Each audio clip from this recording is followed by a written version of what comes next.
আমার বিয়ের ১ মাস হয়ে গেল, তবুও আমি এখনও আমার শ্বশুরবাড়িতেই যাইনি, ভাবতে পারছো? তো আজকে দেখো ফাইনালি ১ মাস পর আমি আমার শ্বশুরবাড়িতে যাচ্ছি। আর তার কারণ আজকে আমার ভাসুরের ছেলের জন্মদিন। দিনের বেলায় হাজব্যান্ডের টাইম হয়নি, তাই আমরা রাত 7:30টার সময় রওনা দিয়ে দিয়েছি। আর যেতে 1.5 ঘন্টা মতো লাগে বাইকে।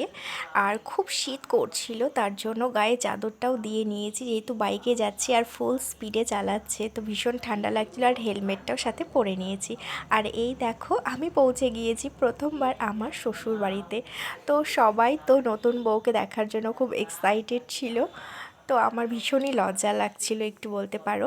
তারপর আমরা খাওয়া দাওয়া সেরে নিচ্ছিলাম, যেহেতু দিনটা ছিল শনিবার, তাই আমি পুরোপুরি নিরামিষ। আর এদিকে দেখো এই যে বরমশাই খেতে শুরু করে দিয়েছেন। তো অনেক কিছুই রান্নাবান্না হয়েছিল, কিন্তু রাতে অনেকটাই শেষ হয়ে গিয়েছিল। তারপর আমরা খাওয়া দাওয়া করে সকাল সকাল ঘুমিয়েও পড়ি। আর পরের দিন দেখো এদিকে আমাকে একটু ঘুরতে নিয়ে এসেছিল ওদের পেছনের জায়গা দেখাতে। তো আজকে কিন্তু আমরা সকাল সকাল বেরিয়ে পড়ব এটাই ভেবেছিলাম, কিন্তু যেহেতু আমি প্রথম এই বাড়িতে এসেছি, তাই সবার বাড়িতে একটু একটু করে দেখা করছিলাম, যার জন্য আমাদের বাড়ি পৌঁছাতে পৌঁছাতে প্রায় 2-2:30 বেজে গিয়েছিল। আর হ্যাঁ, তোমাদের তো বলাই হয়নি যে বার্থডেতে ওকে কী গিফট করলাম। তো বার্থডেতে এখনও পর্যন্ত কিচ্ছু গিফট করা হয়নি, তাই আমি আর আমার বর চলে গিয়েছিলাম সাইকেলের দোকানে।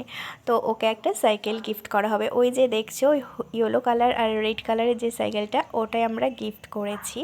তো সাইকেলটা পেয়ে তো ও ভীষণ খুশি হয়ে পড়েছিল। দেখো এই যে এটা হলো আমার ভাসুরের ছেলে, খুব মিষ্টি তাই না?